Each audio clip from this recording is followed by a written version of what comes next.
For today's video guys, ay maglilinis pala ako ng bahay. Every morning talaga is naglilinis ako guys. So, sa hindi pala nakakaalam, I am Ivy living in India. So, please watch my video. Alam niyo ba dito sa India guys, ang gumagawa ng gawaing bahay is mostly yung daughter-in-law. So ako guys, sa case ko naman is ako lang talaga yung gumagawa guys. Kasi ako lang naman nag-iisang daughter-in-law.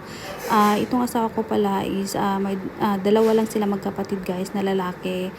Actually, tatlo sila pero yung isa is babae. Then kapag babae kasi, hindi na yan siya pwede tumira dito kasi doon na yun siya tumira sa asawa niya, no, sa property ng asawa niya. So kami lang talaga dito. So it means ako lang yung daughter-in-law dito guys. So ako talaga yung gumagawa ng lahat guys. Example yung paglilinis, ako yan araw-araw. Minsan naman yung mother-in-law ko naglilinis naman siya. Pero paminsan lang yun guys. Mostly talaga ako talaga ang gumagawa. Sa pagluluto naman, sa umaga hindi ako nagluluto. Sa gabi nagluluto ako guys. Pero 50-50 pa rin.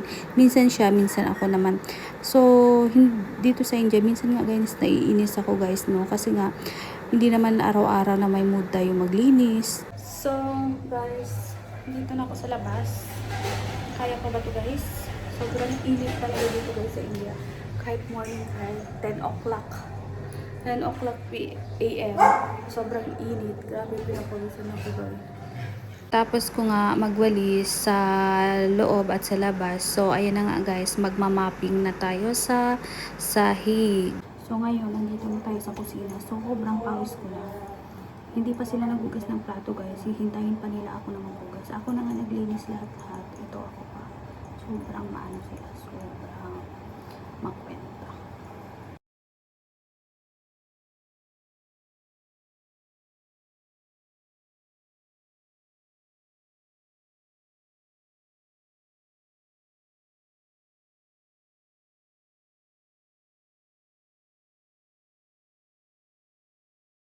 Nagpalit pala ako ng bedsheet kasi nga every week ako nagpapalit ng aming bedsheet.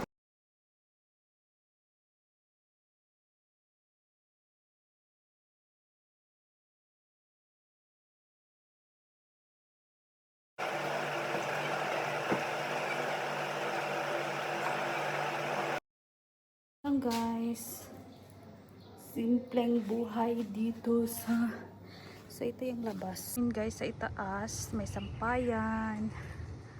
So ngayon hindi sobrang mainit kasi nga umulan. So ayan, simple lang guys yung buhay-buhay dito guys.